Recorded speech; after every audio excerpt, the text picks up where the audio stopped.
Greetings from the Corporate Interface Cell and a very warm welcome to Business Edge 4.0, 6 Industries, 1 Podcast. The Corporate Interface Cell is the corporate club of NMIMS ASM SOC where we strive to bridge the gap between student body and the corporate world with providing breakthrough into the business world. With insights straight from the professionals at the forefront, we bring to you the strategies, trends and stories that shape the landscape. I am your host Aditya Tripathi and we have the pleasure of hosting Ms Neha Anand, VP and Head, Global Brand and Digital Marketing at Mahindra & Mahindra Limited. Ms Anand is an expert in the automotive industry whose career has been a masterclass in strategic innovation. She has previously worked in HCL Technologies, School of Inspired Leadership, British Airways, Taj Group of Hotels and others to name a few.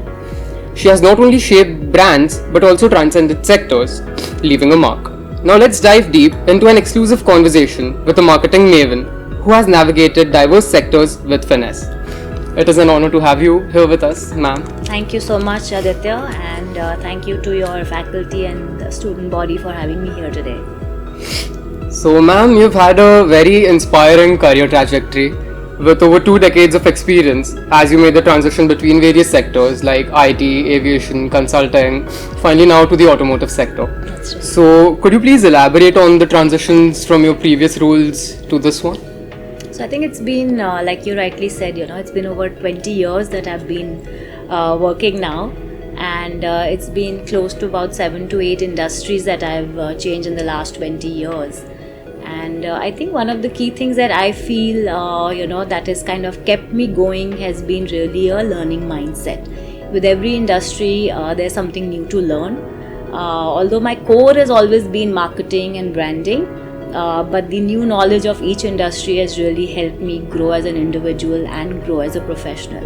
So I think each transition has had its own learning curve, whether it was working for the hospitality industry while I was with British Airways and the Taj Group of Hotels, or then moving into consulting, or then post that education and then IT and now, the automotive industry. So it's been a good mix of B2B and B2C. Although the core of all of it has been more around marketing and brand building. So I think the core of marketing doesn't change even as you move industries. And if you hone your skills well within the fundamentals of marketing, I think you can always kind of cope with the change in industry. So, ma'am, as you mentioned about having a learning mindset, so are there any other key skills which are helpful while changing industries? Yeah, so I think today, if you look at the way professionals and how your career moves, both strategy and execution are as critical, right? And both require a learning mindset, also a sense of agility, how quickly you learn and how quickly you implement. Because it's not just about the planning and the strategy, the execution is as important. And I would think one of my forte across, the industries that I've moved has been really to put the strategy into execution. So application of knowledge, and since all of you are B school and undergraduate students, I think as you're learning new fundamentals in marketing, the application of that becomes very important. And so forums like this where you're calling industry experts to talk you through, their journeys become even more important. Otherwise it all becomes really great on paper and books, but not so good when you actually join the real workforce. So I think for me that has been fundamental, that how do I apply what I'm learning, and then since I've moved industries, how do I take learning from one industry to the other, rather than just thinking, I would say linearly, thinking more laterally when I've moved industry. So that's really kind of, I think, helped me pave the way through. Oh, yes, ma'am. So building upon what you just said, has there been any specific instance where you've applied a paradigm from one industry to drive a positive result into another? Yeah, I think COVID, all of us went through quite a drastic change during the 2-3 years of COVID. Of course. And I think pretty much all industries had to pivot at that point. One of the key things that kind of I learned and understood was the role of digital. Not just digital marketing, but also the way businesses were running, considering we were all working virtually, right? And I think that's been, although we started it during the time of COVID, I think that's really helped us, most industries, to actually see success, not just through COVID, but we've kind of continued that stream, even post-COVID. So today, if you look at, the automotive industry, which was, very, I would say, dependent on traditional marketing channels, today there's a huge shift to digital channels.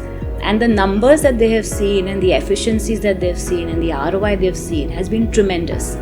And thanks to COVID, the pivot had to happen. And I'm only talking about, the automotive industry, but that's been the case across. I worked in IT while COVID was ongoing, and there was a huge shift even in the way, technology companies were working. In fact, possibly they were the only industry that saw a lot of success even during COVID, because everyone was looking to them to help with solutions, during the time of COVID. So I think when you have these, sudden mishaps or, I would say skips and not a fluid flowing journey, that's when you need to kind of think out of the box, think more innovatively. So don't look at these as challenges, look at these as opportunities is what I would like to say. So ma'am, in such dynamic times, in an industry as multifaceted as the automotive, staying aware of the latest trends is paramount. So could you provide some insights into the prevailing and upcoming trends in this sector? Yeah, I think most of us are aware there's a lot of focus, within the automotive industry on electric vehicles, electric mobility. Whether you look at the three-wheeler, the two-wheelers, the three-wheelers or the four-wheelers, right? Everyone's kind of moving in that direction. In fact, the government of India is really promoting electric mobility, and I think by 2030, 30% they're saying should move into electric mobility. So that's one, key trend that we're seeing. Hybrid is another trend that we're seeing, that's kind of ongoing currently. Autonomous or self-driving vehicles is another, trend that we are seeing.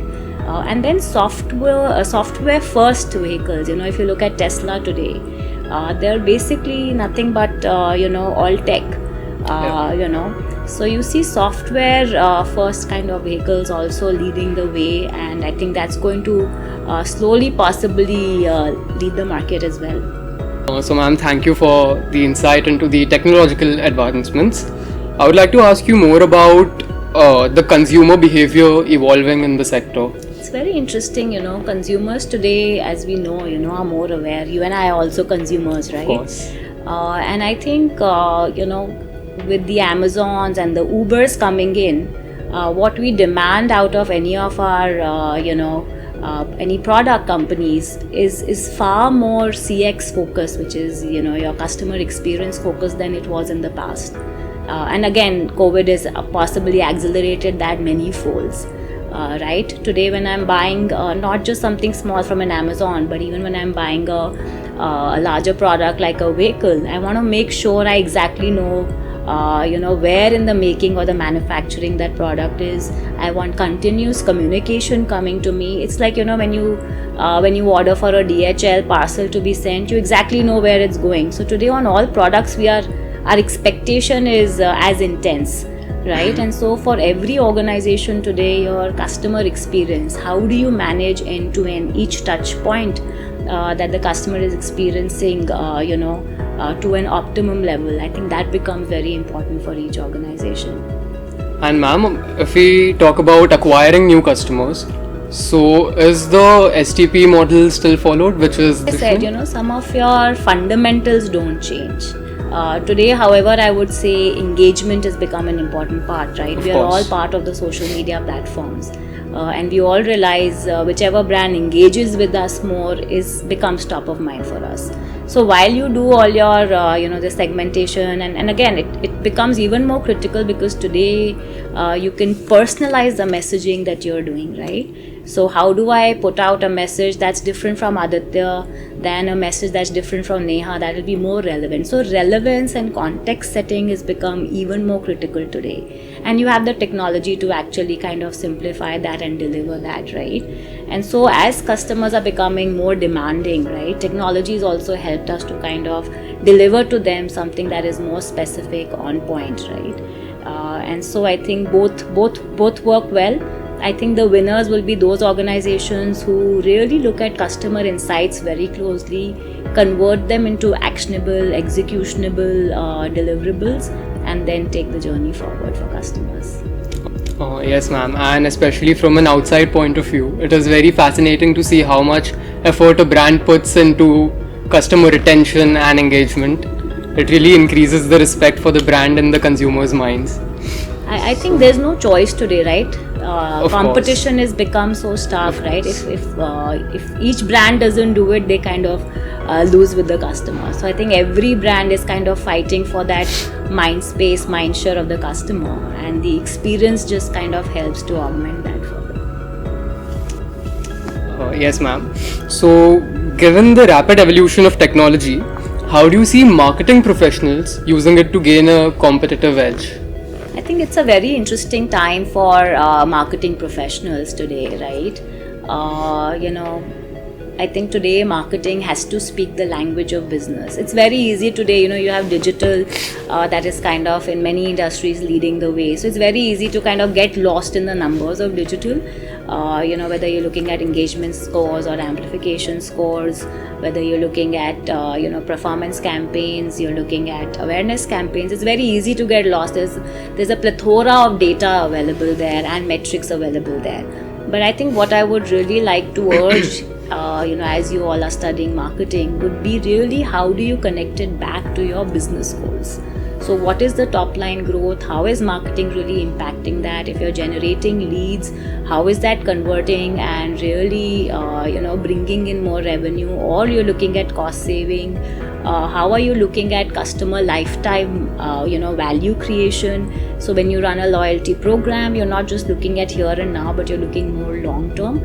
So how do you connect back your metrics, which are marketing, to more business metrics? I think that's going to be a game changer for not just the organization, but for each marketer as well. Ma'am, so that was exactly where I was leading for the next question, which was that how do you recommend measuring the growth of campaigns? Are there any KPIs or specific metrics which you prefer to use, which have been effective in assessing the impact of your strategies? There are multiple metrics, I think, so I don't want to kind of get into we'll all get lost if I get into the metrics. But I think for me, like I said, how do you kind of link it back to business goals? I think that becomes most critical. So in a performance campaign, you just don't leave it at a lead generation or an inquiry creation. You actually see the the entire journey till actual final conversion and retail. And marketing should take up as much ownership as sales is taking up in that journey, right? Similarly, if I'm running kind of any awareness campaigns, I think it's very important to look at key trends in terms of how my brand is improving in terms of recall, in terms of other aspects on whether you have these surveys called brand tracks and stuff. How is it showing up on each of those aspects? How am I improving the recall value? I think all of those become important. But again, linking it back to, I would say, if you look at top line, the share price. So I don't know if you're aware, we launched a product called XUV700 about 2 years back, right? And it was easy for us to just look at the number of bookings that we were able to generate, or the CPM or the CPL, which are all digital metrics that we were able to deliver.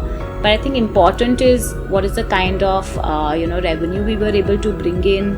What is the kind of experience we were able to give in. I mean, so looking at all of that, because today, remember, you're not just signing up a customer for here and now and today. You are signing up a customer so he becomes your brand ambassador and takes that message across to, his influence set, whether that's his family or friends. So it's important to really make that impact with the customer, and that's where I would think metrics really matter. Both marketing, yes, but all linked to business metrics. Of course, ma'am, and thank you for the insights about the customers again. As we know, when it comes to SEO, for example, then having a keyword list of less than 500 is bad, above 1000 is good, and above 10,000 is extremely good. At the same time, Mahindra has about 80,000 keywords right there, which is really impressive. So that itself shows how much importance is given to customers, and as you said again about customers being the brand ambassadors to their own influential group. So ma'am, now I've spoken a lot about technology and growth and the market dynamics like consumer behavior. I would like to ask you about your leadership styles now. So, in such dynamic times, companies require exceptional leaders, and as you know, you're adherent of thought leadership. What are some personal philosophies that guide your leadership style? Yeah, I think for me, I think three different styles have worked for me really well. I think one is, especially with my team, how do you build strength from strength, right? So how do I encourage and help my team understand their own capability, their own strengths? So it's very easy to kind of pinpoint on weaknesses of people and people on your team. However, if a leader can identify the true strengths of each person on the team and then bring those together to really deliver the results that you want to. So for me, my philosophy has always been understand the strengths of the team, each member on the team, and really help develop those more rather than kind of focus on the negatives and the weaknesses and try and fix that. So, you already have, each person has their own strengths. So really kind of build strength from strength. I think that's been my key philosophy. I think the other piece that I like to focus on, especially with my team, is really giving air cover to my team. So you hear a lot about, especially in HR today, about psychological safety.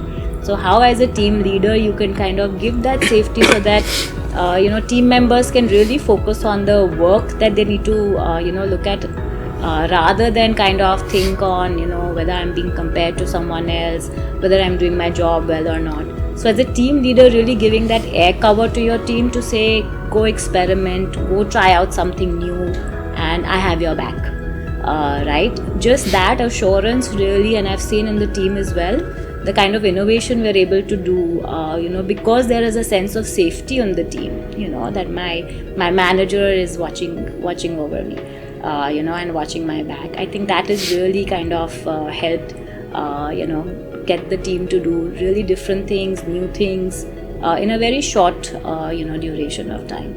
And I think the third, which also Mahindra as an organization talks a lot about, is something called CAB. These are certain behaviors, so C stands for collaboration, A stands for agility, and B stands for being bold. And these are three behaviors that I encourage tremendously on the team, right? Your collaboration, because today, working together, you can achieve so much more than working individually, independently, right? And I'm sure your B school also kind of focuses a lot on that.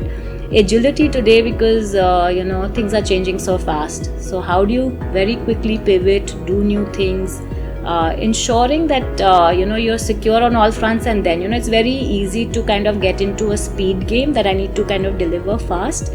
But the strategy of agility is to ensure that you secure yourself and then you do things in a quick or a speedy manner. And the third is bold, where, like I previously mentioned, how do you encourage your team to kind of go beyond, do things out of the box, right? And also reward and recognize them for that. So there's a lot of encouragement on, these kind of three behaviors. And I see that's kind of really helped the team to, and I kind of hold these as my philosophy as well. So. Of course, ma'am, that was a very insightful answer, and we had a lot to learn from it.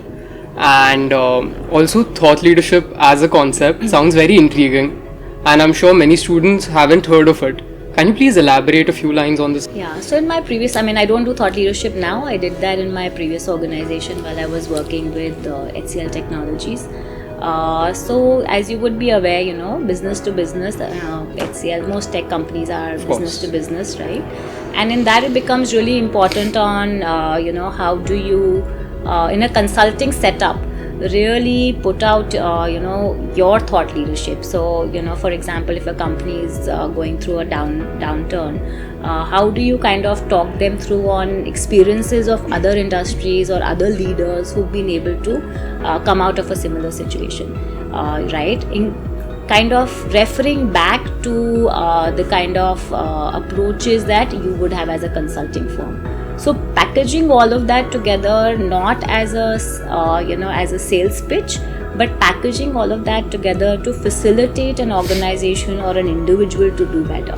And I would say, I would kind of call it thought leadership in many ways, because you're not really trying to sell something to an organization, but you're really trying to lift them up to kind of deliver to their own promise. So it's really a game about packaging, right? So it does come under fundamentals of marketing, thought leadership, but it just has a higher purpose. So if I go back to your fundamentals of marketing, if you look at your Maslow's need hierarchy, have Of course, yes, I'm familiar. Right? So if you look at right at the top of the pyramid, right, and purpose driven, right? So thought leadership becomes more purpose driven approach to marketing than fundamental of selling something to someone. Of course, ma'am. So now I would like to ask you a few student-centric questions, Sure. seeing your passion for mentoring. So as we shift our focus to the next generation of professionals keen on entering the marketing industry, what practical advice would you offer to the students? Are there any specific skills or areas of expertise that are particularly valuable? Yeah, I think like I spoke about learnability. I think that's Of course. absolutely critical. And I'm glad to see, this generation is very high on learnability. They want to know more, they're curious. So I would say, keep that going, ask more questions, don't be shy. So I think that would be my first, I would say, input to the youngsters today, to keep their learnability high, read more. I think a lot, as you kind of take on more broader roles, more intense roles in the corporate world, and I feel that, I don't have enough time to actually read as much as I would like to. But you guys hopefully have a lot of time, and so you should kind of do all the kind of reading that you can. So that would be really one. Keep your learnability high, keep your curiosity really high. I think the second one I would really like to talk about is learn to lead without a title. Right? A lot of times, this is, I always say, the new generation is the ATM generation. They want everything very quickly, high salaries, quick promotions, so and so forth, right? And so I always say, always kind of think of leading without a title, because you really don't need a title to lead. It's your attitude, who you are, how you present yourself, that already makes you a leader. So you don't really need a title of a manager or or a director or so and so forth, right? You can lead with your attitude. And so I think that's absolutely critical. And today when organizations hire also, a large part of it is because more than your aptitude, it's your attitude that they hire for, The aptitude and the competence can be trained, but an attitude can't be trained. And so it's important that you have the right attitude and you project the right attitude. I think the third for me would be a sense of compassion and empathy. Today in the workforce, competence and empathy are kind of treated equally, right? Today, if I ask, a team of people whether you're looking for a boss who has, more knowledge or a boss who has more compassion, most of them would talk about someone who has more compassion and empathy. So as you grow up, or as you kind of, take the ladder from a leadership perspective, the higher you are, the expectation of humility, compassion, all of these hold you in a great seat. So learn that from an early age, and give back on that front, and you'll see how you grow. Thank you, ma'am, for the advice for all our viewers, all our students. And with this, we conclude the first segment. I want to express my gratitude for the incredibly enlightening discussion. Thank you. And now let's shift gears and dive into the more dynamic segment of our show, beginning with the high-speed rapid-fire round. I'll be presenting you with a series of questions which you have to give quick and clever responses to. Okay. So, are you ready? I'll try my best. Sure. So, the first question: what uncommon marketing platform has surprised you with its effectiveness? Sprinkler as a platform. It's an online reputation management platform. It's a technology platform, and it's been tremendous. We've been using it for the last year or so, and it basically crawls and tells you what is your social reputation like, and then you can kind of take action. So I think that's been a fantastic platform that we've been using. Oh wow! one non-conventional hobby which you found surprisingly useful in your career? Poetry writing, actually. So, Wow. as part of my marketing role, and as many of you might take on marketing, I cannot stress enough on writing abilities, right? Or even editing abilities. So even if you become the CMO of your organization, at some point or the other, you need to be good at how you want to convey a story. And so I think my poetry writing has really helped me in taking that forward. So Oh, wow, that's a very fascinating hobby. What is more influential in marketing, textual data or consumer experiences? I think consumer experiences, because I can actually storyboard a interesting consumer experience and get a lot more people to relate to it and contextualize with it. And I think that could help garner more people to want to buy my product. So for me, definitely experiences and story, and how you story tell that experience becomes critical. I wouldn't take away from the analytics and the data part of it, because that just helps you scale up. But I think if you didn't have enough stories to convey, then that data would be of no use. So. And what is the most unexpected place or occasion where you struck up a conversation which led to a professional partnership? Possibly on an aircraft. Okay. While flying. So I think sometimes you end up meeting people who could be great potential work partners. Of course. So I would always say keep your networking hat on all the time, because it always helps. Something you would redo or undo in your life? I don't think anything. I look at every experience as a learning experience. So for me, I really wouldn't want to undo or redo. Yeah, maybe the whole time during COVID. I mean, that's one period I would like to. But again, I learned a lot during that time. I think and I would think this across industries. What we would have done in 5 years, we ended up doing in that 1 year, because we didn't have a choice. Right. So I think the learning that industries have had in that 1 year have been tremendous, have been condensed, so I would want to take away some part of that, but not the learning. So ma'am, with this we end the rapid fire round, which was really fun. It appears I've been the only one asking you questions till now. How about we turn the spotlight to the questions that are on our listeners' minds? We are about to delve into the next segment, where we'll ask you the frequently addressed questions CIC wants to know. Sure.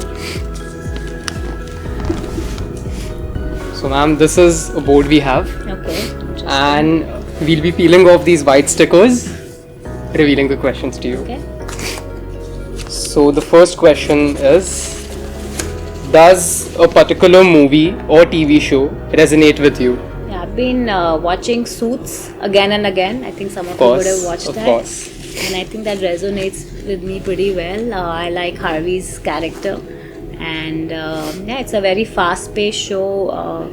A lot of thinking gone into make that show. So yeah, for me that would be a great show too. I believe that is the one show which forms the entire ethos of the student body and the corporate world. Totally.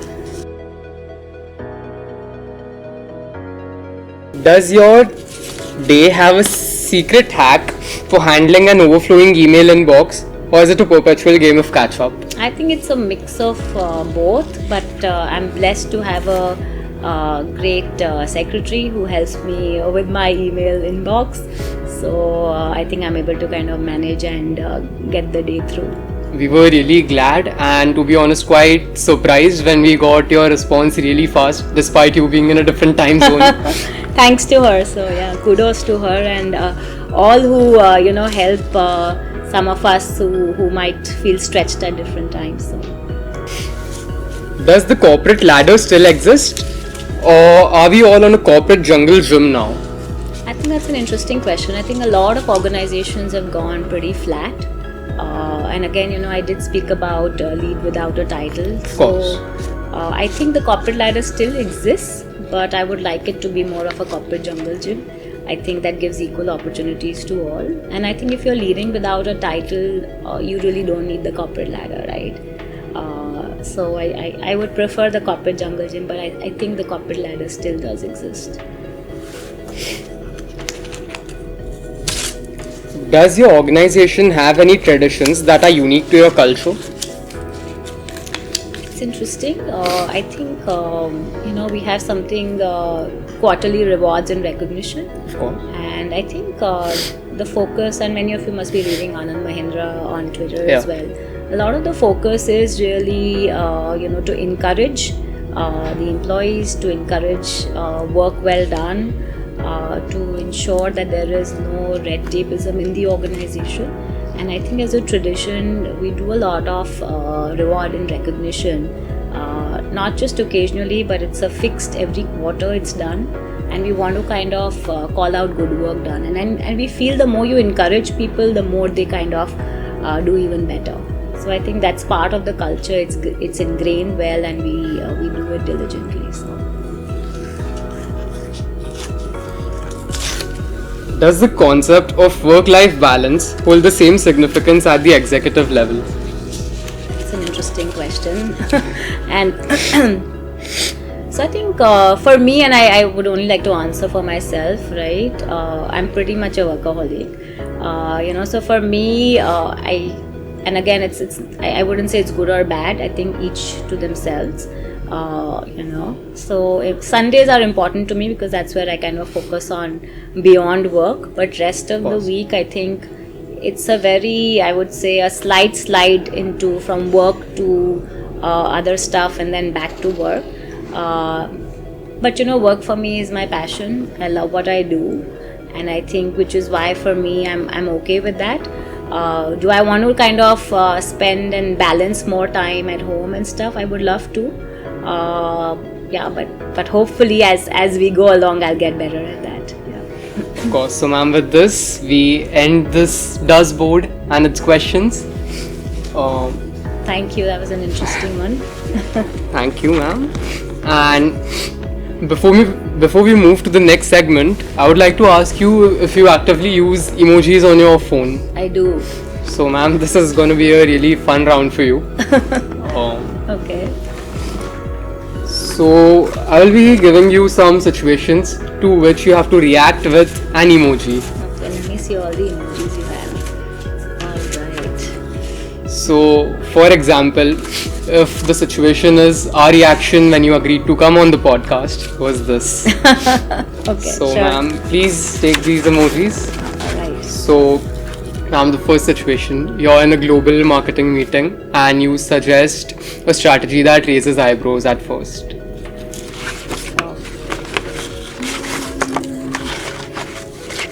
Maybe. Oh, ma'am, the second situation, a brand pitches to you for partnership when you're on a leave.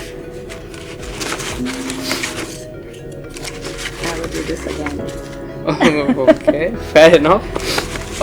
Your reaction to the increasing dependence on AI. Okay, that's the happy emoji. So, ma'am, those were all the emoji Okay, questions. Great. Excuse me. And they certainly brought a delightful element to the conversation. Yes, absolutely. Fun. And with the enthusiasm intact, let's move on to the final segment of the podcast.